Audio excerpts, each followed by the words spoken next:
Ya, musibah, tantangan yang kita coba. Ini pimpinan baru 1 tahun, presiden 1 tahun, gubernur 1 tahun, bupati 1 tahun, tapi kita dipilih untuk mengatasi kesulitan. Penjelasan Presiden Prabowo saat meninjau Kabupaten Biren Aceh ini syarat makna. Baru setahun didapuk jadi pemimpin harus menghadapi bencana banjir di Sumatera dan Aceh. Sebenarnya Prabowo lebih beruntung sudah setahun menjadi presiden manakala bencana tiba. Bandingkan era SBY, baru 2 bulan jadi presiden harus menghadapi bencana lebih dahsyat, tsunami Aceh pada 26 Desember 2004.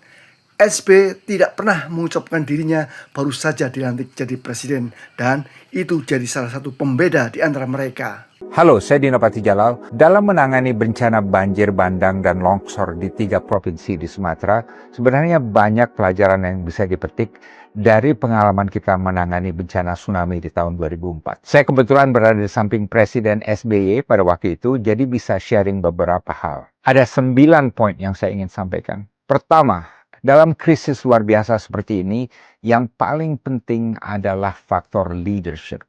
Karena rakyat banyak yang putus asa, pejabat daerah kewalahan, petugas dan aparat banyak yang bingung, dan akan banyak juga instansi yang kerjanya simpang siur. Mereka semua hanya akan turut dan nurut pada satu otoritas tertinggi, yaitu Presiden. Sewaktu tsunami tahun 2004, Presiden SBY terjun langsung di lapangan dan terus kembali ke lokasi. Dalam suasana yang penuh kesengsaraan ini, rakyat ingin melihat pemimpinnya berada di tengah mereka.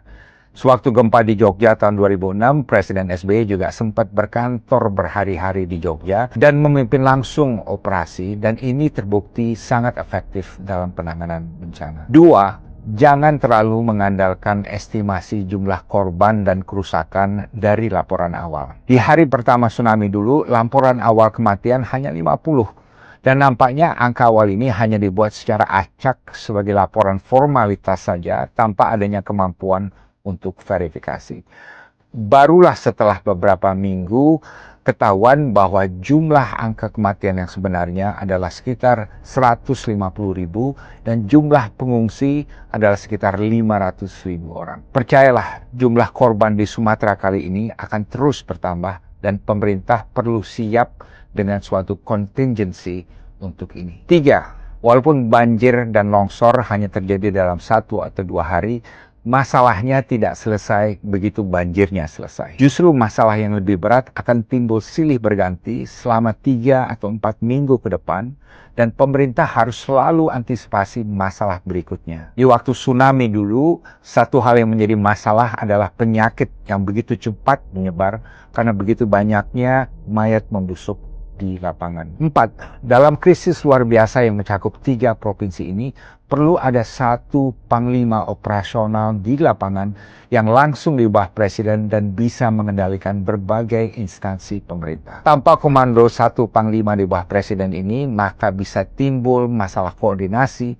persaingan, benturan, dan bahkan tabrakan di medan bencana yang bisa kontraproduktif. Sewaktu tsunami dulu dan juga sewaktu gempa di Jogja, yang menjadi panglima di lapangan adalah Mayor Jenderal Bambang Darmono. Dalam situasi banjir longsor di Sumatera kali ini, mungkin kepala BNPB saja tidak cukup untuk mengendalikan seluruh operasi. Mungkin perlu ada yang lebih tinggi. 5.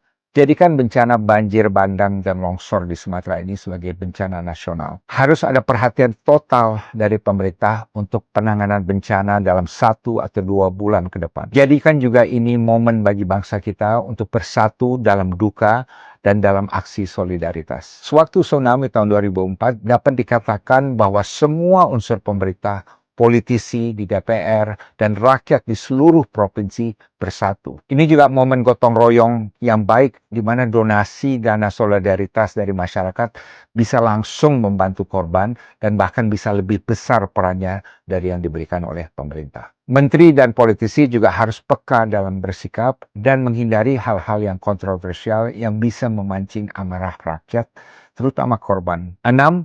Perlu ada komunikasi publik yang resmi dari pemerintah yang dilakukan setiap hari.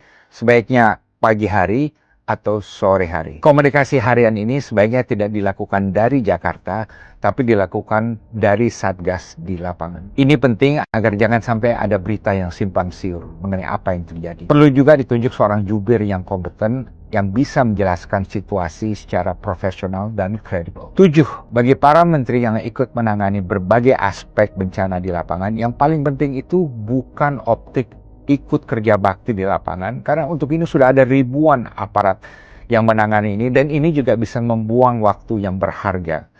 Yang paling penting, para menteri ini harus terus melakukan rapat harian, dan kalau bisa 2 kali, di pagi hari dan di malam hari, untuk berkoordinasi, dan mereka juga harus sesering mungkin berada di lapangan sampai situasi terkendali. 8. Jangan terburu-buru mengakhiri operasi tanggap darurat. Dalam penanganan tsunami dulu, status tanggap darurat pernah diperpanjang beberapa kali karena situasinya menuntut hal tersebut. Dalam kasus banjir dan longsor di Sumatera kali ini, perlu ditetapkan kriteria yang jelas untuk mengakhiri kondisi tanggap darurat yang sekarang berlaku dan bisa masuk ke masa rehabilitasi. 9. Sewaktu tsunami dulu, bantuan internasional datang secara masif dan instan. Namun untuk bencana banjir longsor di Sumatera kali ini, nampaknya tidak akan banyak bantuan internasional untuk rehabilitasi. Dan ini akan menimbulkan kebutuhan dana yang signifikan